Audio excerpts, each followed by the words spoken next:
World War II is a scar upon human race forever. World War II is supposed to have taken the lives of anywhere between 11 to 12 million people. More than 200 political prisoners were burned to death. It is not about who did it. We as human beings, that's what we do, unfortunately, till now. But what we are looking at is not going to come in the form of bombs. There's no bang-bang happening here, this happens quietly. Every responsible scientist in the world is saying by 2045, we'll be producing 40% less food on the planet and our population will be 9.2 billion people. If it goes this way, World War II will look like a small blimp, because if 40% less food means it's estimated in 6 months, about 1.5 to 1.7 billion people can die.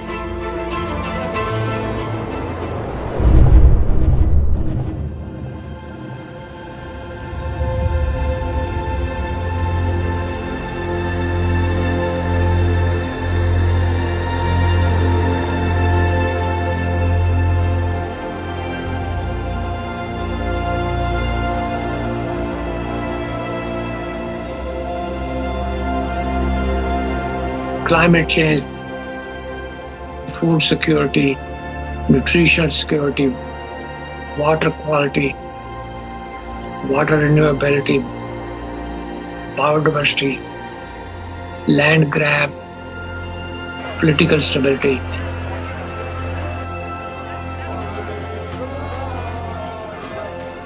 Human health, well-being, peace, prosperity. Soil is the basic of all that.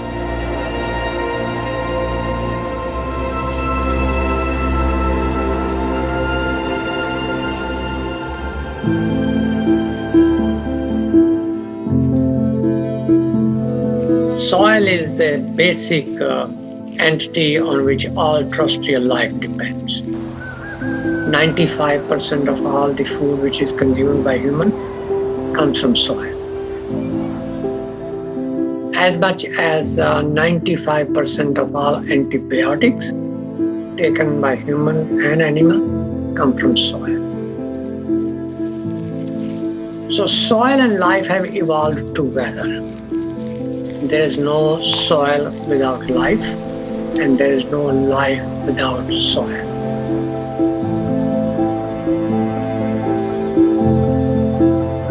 In a handful of soil, there are over 5 to 7 billion organisms. And just like how our body functions, the food that we eat, actually we cannot digest all by ourselves. We don't have the necessary enzymes and alkalines to digest this completely. Only because of the microbial gut microbes that are there, we digest food. The same is true with all the plants and trees. They cannot take the nutrients from the soil by themselves. They need the help of the microorganisms.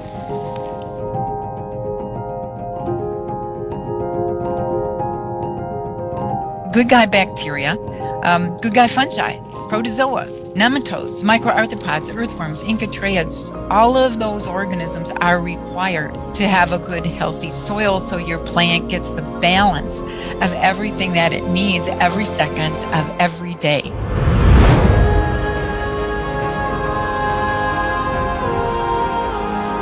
The first 15 inches, 12 to 15 inches of soil is responsible for 87% of the life on the planet, including you and me. And that today we are using machines where they're plowing almost like 12 to 14 inches deep and leaving it open to the sun. This is like we peel off our skin and stand in the sun, you know? You will be screaming. That's exactly what the land is doing. Land is screaming, but nobody's hearing. Just plowed and left open, killing all the microbial activity.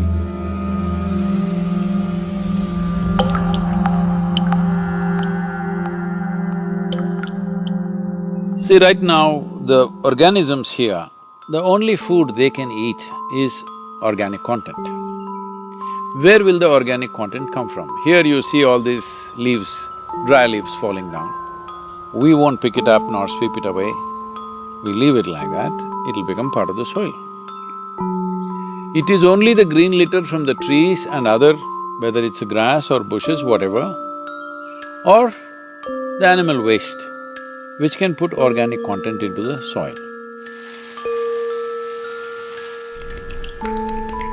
In normal agricultural soil, the minimum organic content should be between 3 to 6%.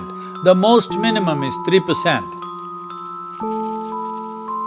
3% is kind of the borderline, where you've got enough diversity in the kinds of foods that are present so that all of the necessary sets of microorganisms will be able to perform their jobs. In most of the Western world, we have so destroyed sets of species of different functional groups that we're on the edge of not being able to come back from that.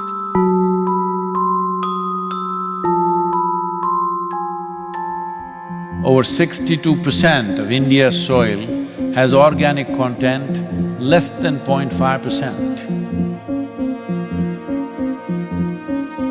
Entire southern Europe, the soil organic content is just around 1% or below.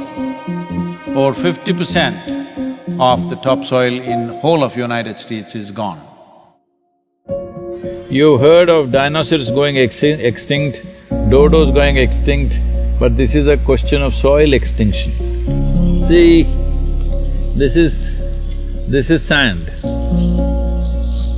If you add enough organic content into this will become rich soil. Similarly, if you take all the organic content out of the soil, it will become sand. So this is called as desertification in the world. World's agricultural soils are becoming sand or turning into a desert largely across the world because there is no organic content.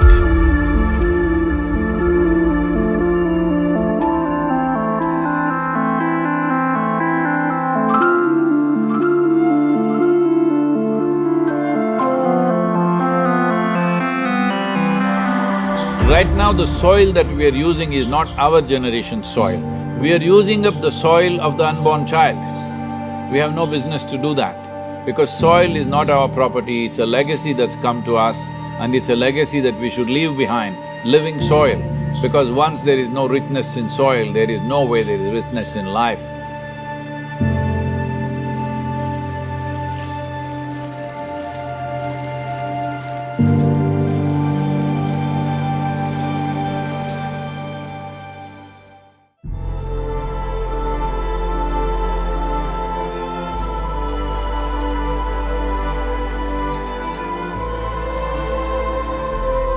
Right now, United Nations statistics say that we may have agricultural soil only for another 80 to 100 crops.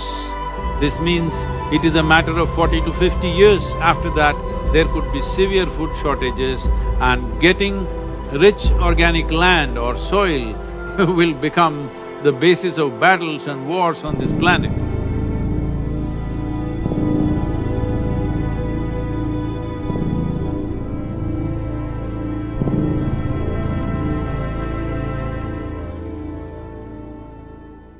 People talk about the weapon of mass destruction, nuclear bombs and missiles and other things. Yes, what happened in Hiroshima and Nagasaki is unforgivable, yes. We forget one of the biggest weapons of mass destruction is hunger. Malnutrition, poverty, unavailability of healthy environment. Even now, hunger-related death in the world are 16 to 17 every minute. That, my friend, is the weapon of mass destruction. Now, we had in December 2019, we had 690 million people globally which were hungry. Out of that, 40 million were in the United States. So, it's not just Timbuktu or some part in India or elsewhere. even in the US. I was talking to the WFP director who is from United States. He said that by 2035, there could be severe famines in Chicago and Illinois region because the soil conditions have depleted so badly, it can easily happen. Civil wars are expected. By 2035, 2040, they're expecting many civil wars within countries because not everybody in a given country will have food, so naturally there'll be fights. If 40% less food in India means 40% of the people don't have food, you think they'll just get hungry and sit in a corner? No, they will do things that you can't imagine. You must understand, whole human civilizations have been built only because of the fire of the belly to fulfill this. The same fire which built human civilizations can burn the damn thing down if it is not quenched. Do not underestimate that.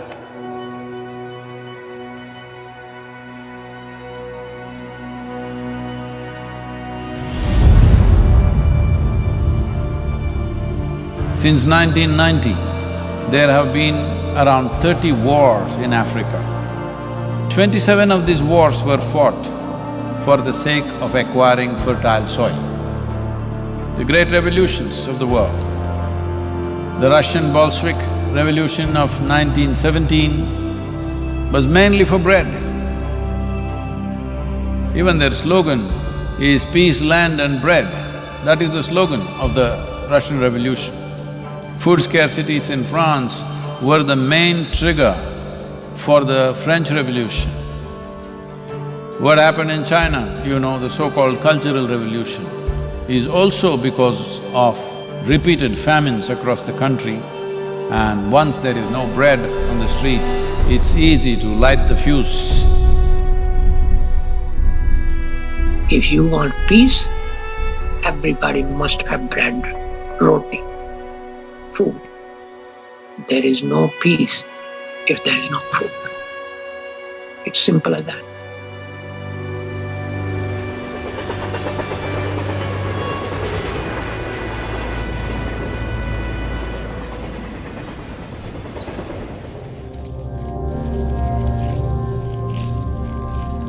Soil is a most neglected part of the human environment. Degrading soils means losing and wasting potential food today and forever. A human being, like other animals, are requiring a fairly complex diet and many nutrients. And these nutrients we get through our food, and that essentially depend on the soils. So the soils, rich in nutrients, in minerals, are a precondition for a healthy diet. There's a direct link between soil quality in terms of nutrients and diet quality in terms of what we eat. So that is not well understood by many people. You have to put into the soil nutrients, nitrogen, phosphorus, potassium, micronutrient, calcium, magnesium, potassium, organic matter, content which is mineralized intake. It must be returned back to the soil in one form or the other for soil to be productive. Soil produces straw, grains, roots. I believe that if people take the grains and return the roots and straw back to the soil, so that soil gets its share of production, that's a good thing. If you take away the straw, then soil does not get anything. So progressively soil is being degraded, depleted, devoid of the essential elements. That is when we call degradation of soil health. And when soil is degraded, people living on it are also becoming progressively miserable. The soil depletion in United States has led to 21% drop in vitamin A in all the fruits, vegetables and everything else that you're eating. 30% drop in vitamin C, 37% drop in iron levels, 27% drop in calcium levels.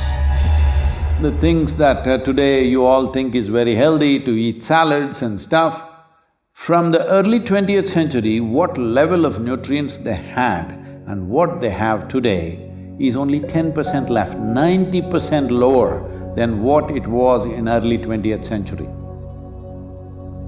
Center for Disease Control, which is right now playing a significant role in this COVID situation, says all Americans are potassium deficient. 90% of the Americans have vitamin E deficiency, 70% have vitamin K deficiency, 52% don't have enough magnesium, 43% don't have enough vitamin A, 40% don't have enough vitamin C. This is in the most affluent nation. It simply means the food that you're eating doesn't have enough nutrients, even if you eat enough food, because soil has been destroyed like this.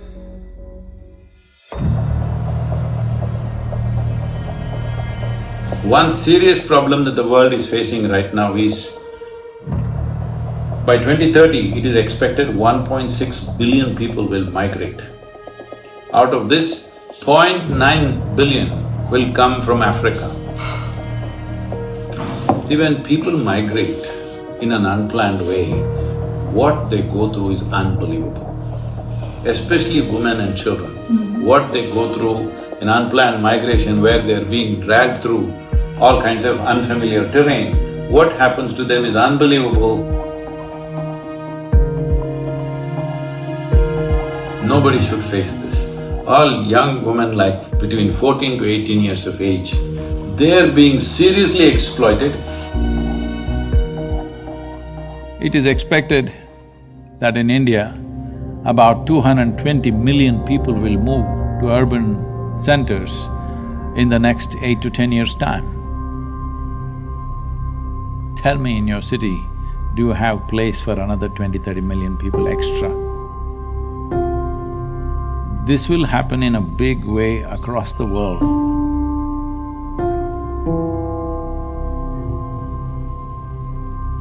Yes, there are soil refugees. Yes, there are climate refugees. Yes, there are drought refugees. And those refugees go and knock door of other people. The US southern border is a very good example. People jumping into the Mediterranean without realizing whether they'll make it on the other side or not is a very good example. There are several millions of refugees in the world because the land which they grew up on cannot afford their services, their basic needs.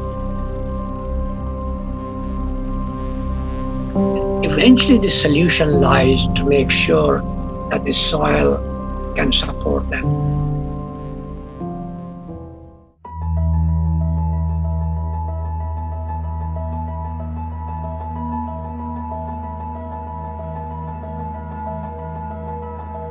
There is a very strong link between soil degradation and global issues.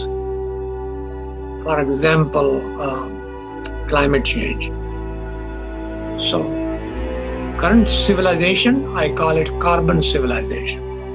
Everything we do is based on carbon, fossil fuel-based carbon.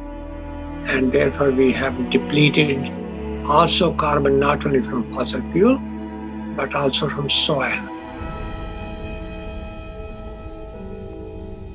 Maximum amount of carbon was always in the soil, but now a lot of it is in the atmosphere where it should not be. If it gets into the atmosphere, as you've heard of global warming and climate change, all these impacts happen. But nearly 40% of this is happening simply because soil is left open. For this, the main contributor is agriculture. or open lands.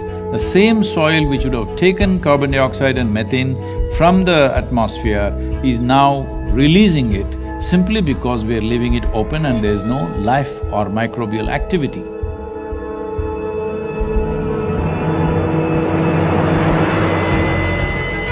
When the global mean temperature goes from 0 to 1, that's a big thing. Go from 1 to 2, it's a massive thing. Go beyond 2, you're in a disaster zone. We are now on our way to a warming of 3 degrees Celsius. And we're doing it in a blink of time. I mean, it's just this extraordinary exponential rise of temperature on Earth. But if we can take carbon dioxide from the atmosphere through plants and put it back to the soil and keep it there, then we deplete the carbon from the atmosphere and make global warming lesser serious problem.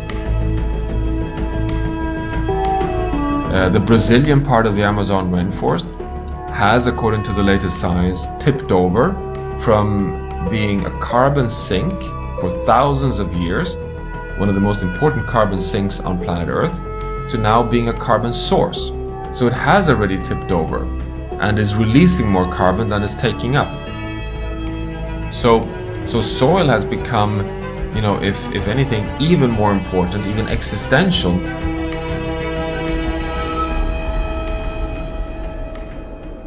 See, the whole life process on this planet is carbon-based. So, the same goes for a blade of grass, the same goes for the coconut tree, the same goes for every other creature on this planet. Essentially carbon. Where is all this carbon coming from? The great miracle on the planet, in the process of evolution of creation on this planet, is photosynthesis. A limitless amount of energy coming there from the sun.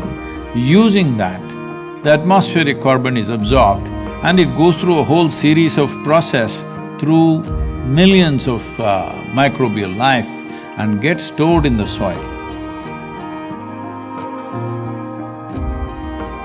What gets stored in this way, going through 3 to 4 cycles of microbes, this gets stored up to 1,000 years minimum.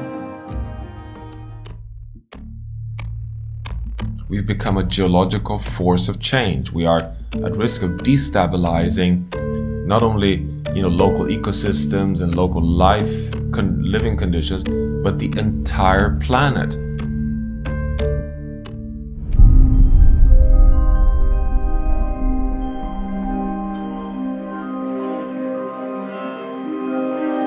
United Nations says we only have 60 years of agricultural soil left. So within 50 years' time, there will be a serious food crisis on the planet. A mass famine would be inevitable. I know people always say, we only have 60 more years of agriculture to go. Yeah, but that was 10 years ago that we made that statement. We're at 50, guys. Soil is a living entity. It has a lot of organisms. And when those organisms are killed, soil is no longer healthy. Soil is no longer living.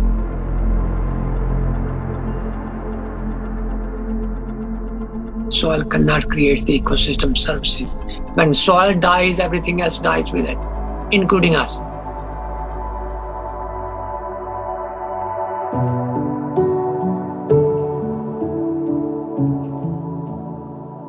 If we start correcting it now, in 15 to 25 years, we can make a reasonable level of correction.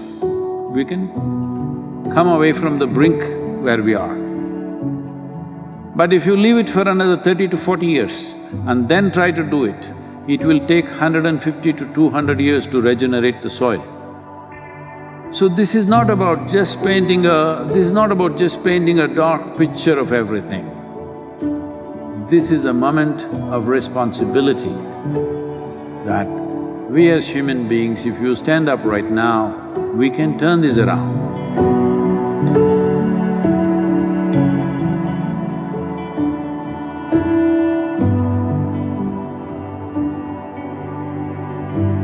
Soils is the very basis for biology and human life, but we also know that we cannot destroy nature to feed humanity, because that will threaten the stability of the planet, which means the life support for humans and all species on Earth.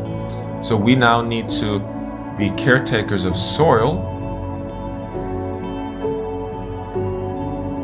The cost of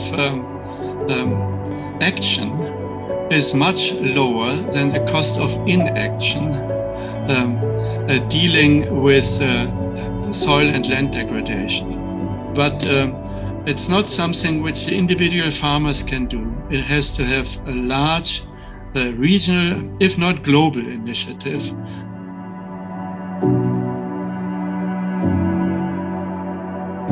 This depletion of soil has happened because we have not put back the organic content back into the soil of what we are taking out.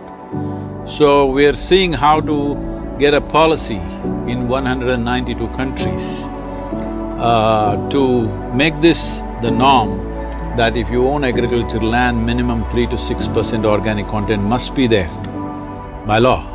Initially by recommendation, then by incentives, and then by law, by mandatory law, it has to happen. If it's not in the law, then we don't know what they will do tomorrow. That's what we have done, isn't it? From previous generation to this generation, in one generation we've ruined it because there was no law.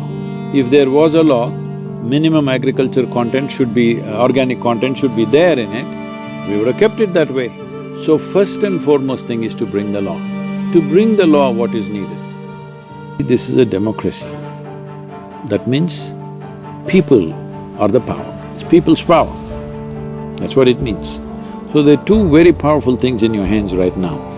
One is your vote, another is your microphone. Hello? That means your voice.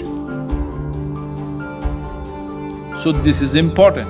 The people of the world have to speak and say, we are ready for long-term solutions, we are ready for long-term commitment, we are ready for a long haul, we are willing to pay the price for the well-being of future generations.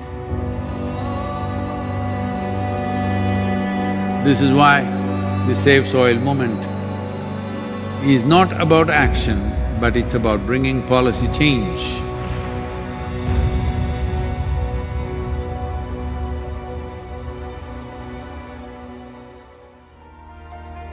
As a part of this, I'm 65 and I'm riding 30,000 kilometers across 24 nations to activate support from the citizenry. We are trying to get about 3 to 3.5 billion people to speak about soil for these 100 days.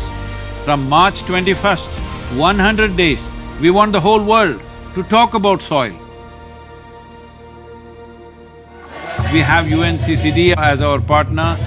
We have also signed something with the World Food Programme, and the scientists from FAO and other organizations are working with us. World Economic Forum is very much with us. Most governments have come on board. Heads of states will be flagging off this rally. Right now, that's what I'm trying to create, that if 3.5 billion people speak, this is 60% of the electorate. If 60% of the electorate speaks, there is no government which will ignore that in a democratically set up government. Each one of you should reach as many people as you can to make this happen. Many global leaders and influencers are already participating in the movement. Be a part of this and let us make it happen. For my part, as much as I can contribute. And the movement that you are taken up, I could not expect any more God's blessing than that. Sadhguru, and this campaign is so important. We're going to save the soil. Do your part. And saving the soils. And our planet's future depend on it. Sadhguru, save soil, my friend. Save soil, let's make it happen. GM Barbuda is part of the Save Soil mission. We commend you for what you're doing. That is why we are happy to sign the MOU. The science and philosophy that backs the thought behind the movement is tremendous. Save soil, let's make it happen. Save the soil. We know what we must do, so let's make it happen. Let's make it happen. Let's make it happen. Let's make it happen. Let's make this happen. Let us make it happen. Let's make it happen. Let's make it happen. Let's make it happen.